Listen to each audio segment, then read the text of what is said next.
Kenapa ditutup? Kenapa Ka'bah itu dikurangi? Jadi gini.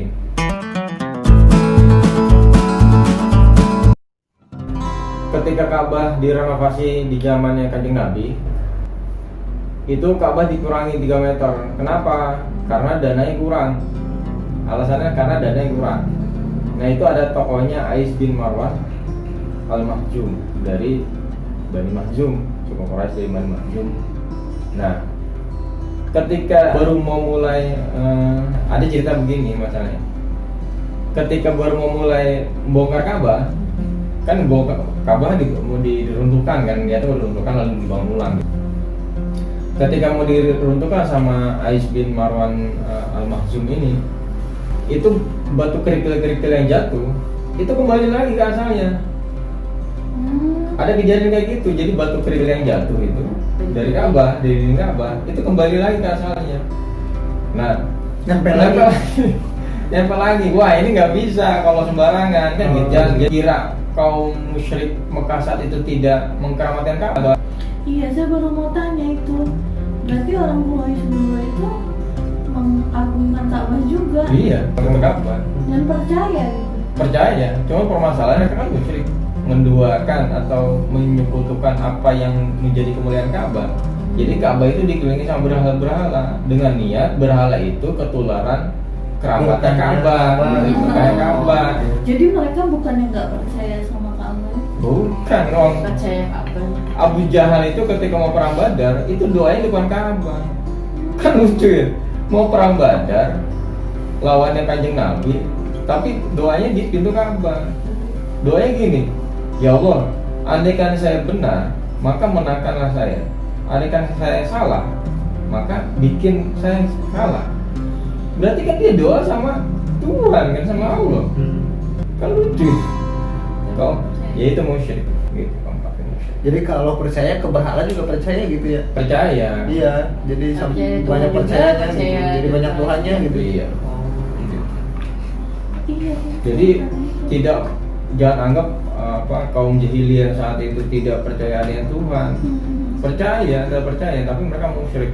Itu masalahnya. Gitu. Bahkan mereka ikut renovasi juga. Nah, itu dia. Ketika Ais bin Marwan Al-Mahzum ini mulai merenov Ka'bah itu, terjadi kejadian itu. Lalu dia bilang, pokoknya dana yang untuk merehab Ka'bah ini tidak boleh dari hasil perzinahan, tidak boleh hasil dari penganiayaan orang gitu. Tapi lain yang mengatakan bahwa yang mengatakan itu bukan Ais tapi Abu Wahab. Nah, jadi dana yang terkumpul itu memang harus benar-benar halal gitu. Versi saat itu ya. Ada kejadian menarik lagi ketika Ka'bah itu, tiang-tiang Ka'bah mau dirobohkan. Gak ada yang berani. Gak ada yang berani. Lalu muncul satu tokoh namanya Walid bin Mughirah. Walid bin Mughirah ini ayahanda dari Khalid bin Walid, sahabat Khalid bin Walid. Oh iya. Gitu. Walid bin Mughirah. Iya, paling mau perang waktu perang Uhud. Perang Uhud ya. Saat itu Walid bin Walid waktu perang Uhud jadi komandan perangnya kaum musyrik, kaum kafir. Tapi setelah itu beliau dapat hidayah jadi kaum muslim. Jadi Walid bin Walid bin Mughirah. Nah, ini bapaknya Walid bin Mughirah. Nah, dia yang berani menghancurkan tiang-tiang Ka'bah tersebut. Nah, yang lain nggak berani. Nah, yang lain itu nunggu. Lucunya gini, Walid bin Mughirah ini dibiarkan menghancurkan tiang Ka'bah. Yang lain nunggu, lihat reaksinya. Jadi kelinci percobaan. Iya, takut ada apa-apa. Iya benar. Kalau besok ada kejadian apa-apa, Dia dulu udah kena. itu stop. Jadi rehatnya itu stop. Jadi korban itu ceritanya. Iya. Kurang Itu stop. Ternyata besoknya nggak ada kejadian apa-apa. Jadi mereka berpikir bahwa kalau ini kenapa-napa, berarti Tuhan tidak setuju, tidak ridho. Tapi kalau nggak kenapa-napa, berarti Tuhan setuju, ridho. Nah, ditunggu kan kejadian itu besoknya. Ternyata pas dilihat Walid bin Mughirah nggak kenapa-napa, sehat-sehat aja. Ya akhirnya Ka'bah dibongkar, dihancurkan ulang. Gitu. Lalu direnov. Tapi Pak, saya mau nanya, kalau sholat di Hijr Ismail itu harus selesai sholat tawaf dulu, terus kita sholat di luar baru sholat di situ, atau selesai tawaf kita bisa sholat di situ? Selesai tawaf. Sunahnya setelah Senang tawaf. Iya kan selesai sholat tawaf, selesai tawaf kan kita sholat Sholat sunnah. sunah tawaf. Nah itu kita sholat sunnah di luar dulu baru bisa sholat di Hijr Ismail atau kita bisa langsung sholat di Hijr Ismail? bisa langsung. Bisa langsung. Iya, tapi kan kita keluar dulu tuh. Kita keluar dulu. Kita keluar dulu setelah tawaf, Selesai. kali selesai kan keluar dulu. Heeh. Keluar dulu, masuk lagi kalau memang bisa. Masalahnya kan ketika Iya, kita kan keluar harus. agak sulit masuknya kembali ke Hijr Ismail karena di depan kan posisinya. Hijr Ismail sendiri ketika zamannya Khalifah Bani Abbasiyah itu oleh Abu Ja'far al-Mansur direnov lagi di tahun 104 Hijriah. Tahun 104 Hijriah berarti 1 abad setelah Hijriah ya. Itu direnov, dibugar. Nah, Hijr Ismail itu ditinggikan sekarang posisinya jadi 1,3 meter tingginya. Terus tebalnya itu sekitar 1,5 meter tebalnya, tinggi sama tebalnya. Terus jarak dari Hijr Ismail yang lingkar gitu ke Ka'bah itu sekitar 8,5 meter. Nah, panjang lingkaran itu 21,5 meter. Begitu. Nah, gitu. Untuk Hijr Ismail sama makam Ibrahim. Jadi makam Ibrahim itu bukan makam, tapi memang petilasannya Nabi Ibrahim. Dan Hijr Ismail itu tempatnya Nabi Ismail, bundanya Sayyidah Siti Hajar tinggal di sana saat itu. Gitu. Kira-kira gitu. Ka'bah itu pada hakikatnya sebagai kiblat.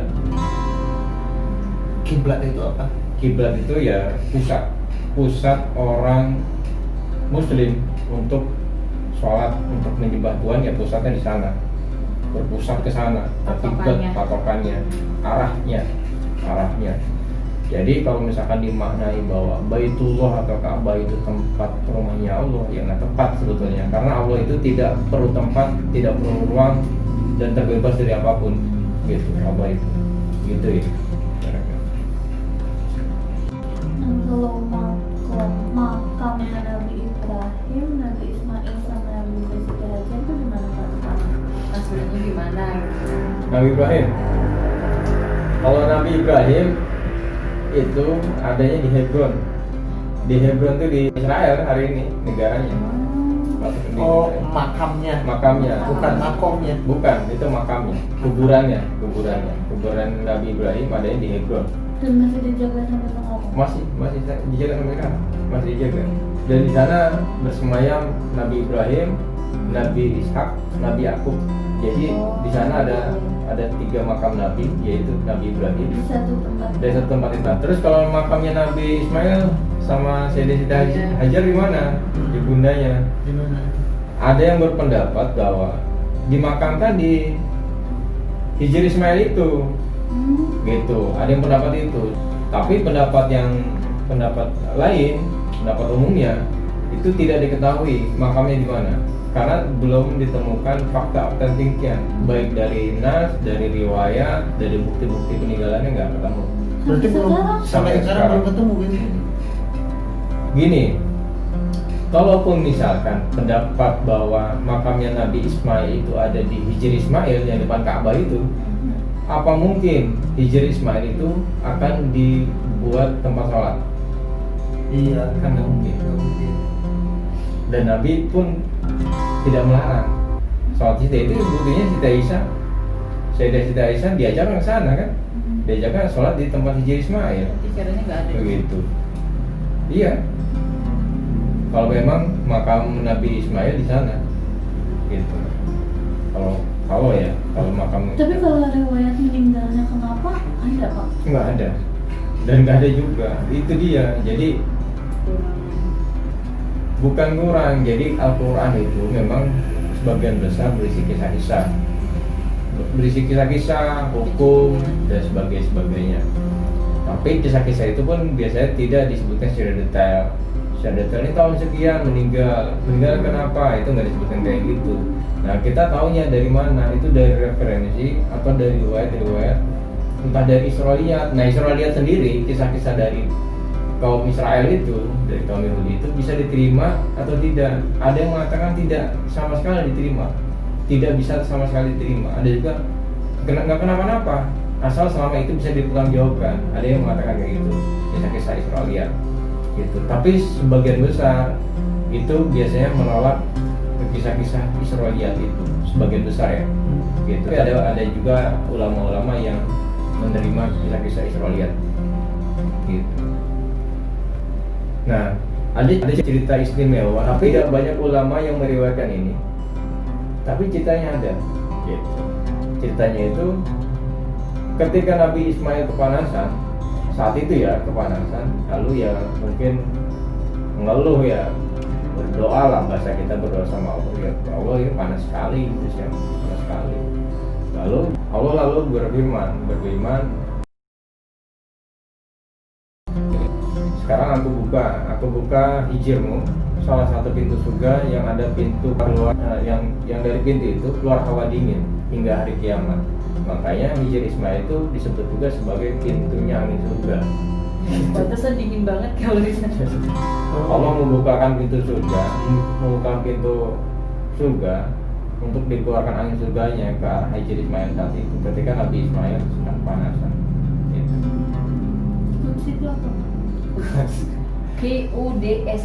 Ayat kursi itu firman Allah, tapi bukan Quran. Tapi nggak ada deh, Al-Quran nggak ada. Nggak ada Al-Quran kan, kita ngomong ini hadis kursi, berarti yang ini berkata itu bukan Nabi, tapi Allah, tapi tidak dimasukkan ke dalam Al-Quran. Gitu, hadis kursi. Bicara tentang Nabi Ismail, saya mau nanya prosesi penyembahan waktu Nabi Ismail dikurbankan itu di mana? Penyembelihan. Penyembahan. Astagfirullahaladzim. Sorry. Semua manusia adalah sama, hidup di dunia haruslah sama-sama. Semua manusia bersama.